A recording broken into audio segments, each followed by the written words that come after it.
Hi guys, இந்த வீடியோவில் என்ன பார்க்க போகிறோன்னா டாக்ஸி அண்ட் டெலிவரி பார்ட்னர்ஸ்க்கு இன்சூரன்ஸ் எந்த மாதிரி ஒர்க் ஆகுதுன்றது தான் பார்க்க போகிறோம். அதுக்கு முன்னாடி இந்த சேனல் நீங்கள் புதுசாக பார்த்தீங்கன்னா சப்ஸ்கிரைப் பண்ணி வச்சுக்கோங்க. டாக்ஸி டிரைவர் அண்ட் டெலிவரி பார்ட்னர்ஸ்க்கு வேல்யூ கண்டென்ட்டாக இந்த சேனலில் வரும். ஃபஸ்ட்டு டாக்ஸி இன்சூரன்ஸை பார்த்துருவோம், அதுக்கப்புறம் டெலிவரி பார்ட்னர்ஸுக்கு போகலாம். டாக்ஸி பிஸ்னஸில் நம்ம ஒவ்வொரு அப்ளிகேஷனுக்கும் நம்ம ஒவ்வொரு ரேட்டிங் கொடுப்போம். ஓலானா 100க்கு 0 தான். ஏன்னா இதில் எந்த விதமான சப்போர்ட்டும் ஓலாலேருந்து கிடைக்காது. அதுக்காக ஓலாக்கு 100லேருந்து 0. ஊபர் 100க்கு 30 கொடுக்கலாங்க. ஏன்னா அவங்க அப்பப்போ எப்போயாச்சுன்னா எல்லா விதத்துலேயும் ப்ராசஸ் பண்ணுவாங்க, எல்லா விதத்துலேயும் சப்போர்ட்டும் பண்ணுவாங்க. ரேப்பிடோ 100க்கு 100 கொடுக்கலாங்க. எல்லா விதத்துலேயும் சப்போர்ட்டும் பண்ணுறாங்க. இன்சூரன்ஸு 100க்கு 100% கிடைக்கும். ஆனால் அதுக்காக நம்ம சில எஃபர்ட் போட வேண்டியது இருக்கும். டெலிவரி பார்ட்னர்ஸில் ஸ்விக்கி அண்ட் ஜொமேட்டோ. ஸ்விக்கி 100க்கு 100 கொடுக்கலாம். அது எல்லா விதத்துலேயும் சப்போர்ட் பண்ணுவாங்க. அதே மாதிரி ஜொமேட்டோ 100க்கு 150 கொடுக்கலாம். ஏன் அந்த 150னா, ஜொமேட்டோவில் நமக்கு காய்ச்சல் அடித்து போய் ஊசி போட்டால் கூட அதையும் நம்ம ஜொமேட்டோவிலேருந்து கிளைம் பண்ணிக்கலாம் இன்சூரன்ஸாக. ஆனால் இந்த டாக்ஸி பிஸ்னஸில் எப்படி இந்த இன்சூரன்ஸை கிளைம் பண்ணி கொடுக்குறாங்கன்னா, நம்ம ஒவ்வொரு ஆர்டர் ஓட்டுறதுக்கும் நம்ம அவங்களுக்கு கமிஷன் ஒரு தொகை கட்டுவோம்.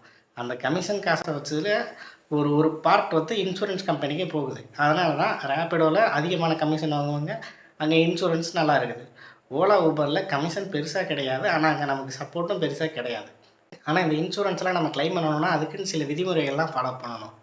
ஒன்று, நம்ம எந்த அப்ளிகேஷன் ஓட்டினாலும் சரி, அந்த அப்ளிகேஷனில் நம்ம யூஸ் பண்ணுற நேம், அதோட டேட் ஆஃப் பர்த், நம்ம பேங்க் அக்கௌண்ட்டோட நேம், பேங்க் அக்கௌண்ட்டில் இருக்க டேட் ஆஃப் பர்த் எதுவுமே மிஸ் ஆகாமல் கரெக்டாக இருந்தால் தான் நம்ம அந்த இன்சூரன்ஸை சீக்கிரம் ப்ராசஸ் பண்ண முடியும். அப்படி இல்லைன்னா அதை ப்ராசஸ் பண்ணுறதுக்கே ஒரு 7-8 மாதம் ஆயிரும்.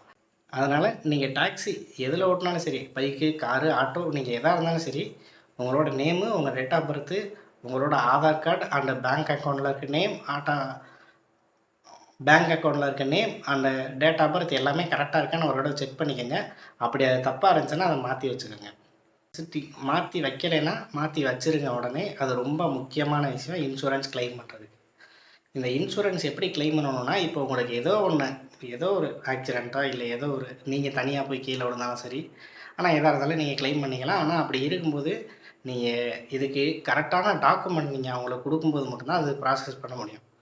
இப்போ நீங்கள் எக்ஸாம்பிளுக்கு ஹாஸ்பிட்டல் பில்லு, இல்லை அது உங்களுக்கு ஆப்போனண்ட்டில் யாராச்சும் வந்து இடிச்சிட்டாங்கன்னா சில சமயம் எஃப்ஐஆர் ஃபைல் எல்லாமே கேட்பாங்க. அதனால் அவங்க கேட்குற டாக்குமெண்ட்டை நம்ம கரெக்டாக கொடுத்துட்டோம்னா அந்த இன்சூரன்ஸ் அமௌண்ட் நமக்கு இமீடியட்டாக வந்துடும். இதே இந்த அப்ளிகேஷன் இல்லை, இந்தியாவில் நீங்கள் எந்த இதில் இன்சூரன்ஸ் ப்ராசஸ்ன்னு வந்தாலும் இதுதான் நடக்கும். அதே மாதிரி 100க்கு 100% உங்களுக்கு அமௌண்ட் கிடைக்காது. இப்போ ஒரு லட்ச ரூபாய்க்கு நீங்கள் கிளைம் பண்ணுறீங்கன்னா உங்களுக்கு 70% தான் கிடைக்கும். 75,000 உங்களுக்கு வந்துடும். மீதி 25,000 அது காம்பன்சேஷன் அப்படி இப்படின்ட்டு போயிடும்னு வச்சுக்கோங்க.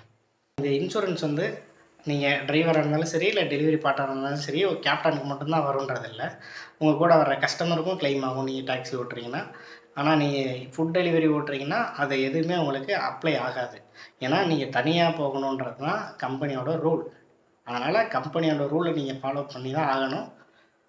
அதே மாதிரி ரூல் இருக்குன்றதுனால எந்த கம்பெனியும் பெருசும் கிடையாது, சின்னதும் கிடையாது. நமக்கு எப்போ எது தேவையோ அப்போ அதை யூஸ் பண்ணிவிட்டு கழட்டி விட்டுறணும். இந்த இன்சூரன்ஸில் கிளைம் பண்ணுறதுக்கு சில விஷயம் பண்ணவே கூடாது. அது யாருன்னா டாக்ஸி ஓட்டுறவங்க இந்த தவறுகளை தயவு செஞ்சு பண்ணிடாதீங்க. இப்போது ஒரு கஸ்டமரை நீங்கள் பிக்கப் பண்ணுறீங்கன்னா, அந்த போகிற வழியில் அமௌண்ட்டு நான் இங்கனக்குள்ளே க்ளோஸ் பண்ணால் அமௌண்ட்டு கம்மியாயிரும் அப்படின்றதுக்காக அவங்கள இடையிலேயே நீங்கள் க்ளோஸ் பண்ணிட்டு கூப்பிட்டு போனீங்கன்னா, அது ஏதோ ஒரு நல்லதில் நீங்கள் போய் சேஃபாக ட்ராப் பண்ணிட்டீங்கன்னா பிரச்சனை இல்லை. ஆனால் இடையில ஏதாச்சும் ஆச்சுன்னா அந்த நீங்கள் கூட்டிகிட்டு போகிற பேசஞ்சருக்கு என்ன நடந்தாலும் அதுக்கு நீங்கள் தான் முழு பொறுப்பாவீங்க. ஏன்னா இந்த கம்பெனி சைடு நீங்கள் போய் இன்சூரன்ஸுன்னு கேட்கும்போது நீங்கள் எங்கே பிக்கப் பண்ணீங்க, எங்கே ட்ராப் பண்ணீங்க, இந்த இன்சிடெண்ட் எங்கே நடந்துச்சுன்றது வரைக்கும் செக் பண்ணுவாங்க. அதை செக் பண்ணும்போது நீங்கள் அந்த அந்த சம்பவம் நடந்த இடம் அந்த இன்சிடெண்ட் ஆகிறதுக்குள்ளே இருக்கணும். அவங்க நம்ம கூட ட்ராவல் ஆகிற மாதிரி இருக்கணும். இப்போ நீங்கள் பிக்கப் பண்ணி கமிஷன் கம்மி பண்ணணுன்ற 1 கிலோமீட்டரில் க்ளோஸ் பண்ணிவிட்டு 10 கிலோமீட்டருக்கு அப்புறம் ஏதாச்சும் இன்சிடெண்ட் ஆச்சுன்னா அது கம்பெனி முழுக்க உங்கள் மேலே தூக்கி போட்டு அவன் ஒதுங்கிடுவான். இது இல்லை, நீங்கள் அங்கே 1 கிலோமீட்டரில் க்ளோஸ் பண்ணிட்டீங்கல்ல, நீங்கள் அங்கேயே அவரை இறக்கி விட்டீங்க, அப்புறம் எப்படி இந்த இன்சிடெண்ட் ஆச்சு, அவரை எப்படி நீங்கள் அவ்வளோ தூரம் கூப்பிட்டு போனீங்கன்ற மாதிரி அப்பன் உங்கள் மேலே பண்ணிவிட்டு கம்பெனிக்காரே நகண்டுருவான். அதனால் இன்சூரன்ஸ் இருக்கனால எதுவுமே அப்பன் பண்ணாதீங்க. உங்களுக்கு இந்த இன்சூரன்ஸ் கிடைக்கணுன்னா இதுக்குன்னு சில விதிமுறைகள் இருக்குது, அதெல்லாம் நீங்கள் பின்பற்றி தான் ஆகணும். இந்த பிக்கப் பண்ணீங்கன்னா, அவங்கள அவங்க ட்ராப் பண்ணுற வரைக்கும் லைவ்லேயே வச்சுக்கோங்க அந்த ஆர்டர. அதுக்கு இடையில என்ன நடந்தாலும் அது கம்பெனி பொறுப்பு. அப்படி அது லைவ்ல இல்லைன்னா, அது நம்ம பொறுப்பு. ஏன்னா, அது நம்ம ஆளுகள கூட்டு போன மாரி ஆயிடும். அதுக்கு இன்சூரன்ஸ் கிளைம் ஆகாது. ஆனா, இந்த டெலிவரி பண்ணாலும் சரி, இல்ல டாக்ஸி ஓட்டுனாலும் சரி, ஆனா இது லைஃப் எதுலேயுமே இல்ல. இதில எல்லாத்துலேயுமே நம்ம இப்போதைக்கு சஸ்டெயின் பண்ணணுமே முடியுமே தவிர, நம்ம எந்த இடத்துலயும் முன்னேற முடியாது. இதை நீங்கள் லைஃப் டைமாக யாருமே ஓட்டுறீங்கன்னா வச்சுக்காதீங்க. ஒரு 1 வருஷம் 2 வருஷம் அதிகபட்சம் 3 வருஷம் டைம் எடுத்துக்கோங்க. அதுக்குள்ளே உங்களுக்கு எதற்காக இதுக்கு வந்தீங்களோ அதை பண்ணி முடிச்சுட்டு லைஃப்பில் அடுத்த இடத்துக்கு போகிறதுக்கு ட்ரை பண்ணுங்கள். கண்டிப்பாக போகலாம். லைஃப் லாங் இதுதான் பிஸ்னஸ்ஸு, இதில் தான் இருக்கணும் அப்படின்ற மாதிரி இருந்து லைஃப்பை வேஸ்ட் பண்ணிடாதீங்க. இந்த உடம்பு இல்லை ஹெல்த் இருக்க வரைக்கும் தான் இந்த கம்பெனிக்காரெல்லாம் நமக்கு ஏதோ ஒரு விதத்தில் சப்போர்ட் பண்ணுவாங்கன்னு வச்சுக்கோங்க. நம்மளால் சம்பாதிக்கவே முடியும். இந்த உடம்பு என்னைக்கு அடி வாங்குதோ அதுக்கப்புறம் ஒருத்தன் கூட மதிக்க மாட்டான். முடிஞ்ச வரைக்கும் இதில் இருக்கீங்கன்னா அடுத்த ஆப்ஷன் பார்த்து ஏதாச்சும் பண்ணி போயிடுங்க. இல்லையா டைம் எடுத்துகிட்டு ஏதாச்சும் பண்ணுங்கள். இது லைஃப்பில் நிரந்தரம் இல்லை. பா இது லைஃப்பில் நிரந்தரமே இல்லை. அதனால் அடுத்த ஆப்ஷனை பார்த்துட்டு போங்க.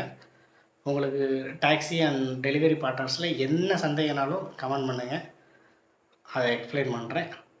Bike taxi delivery partner related content தான் வரும். சப்ஸ்கிரைப் பண்ணி வச்சுக்கோங்க. அடுத்த வீடியோவில் பார்க்கலாம். தேங்க்யூ.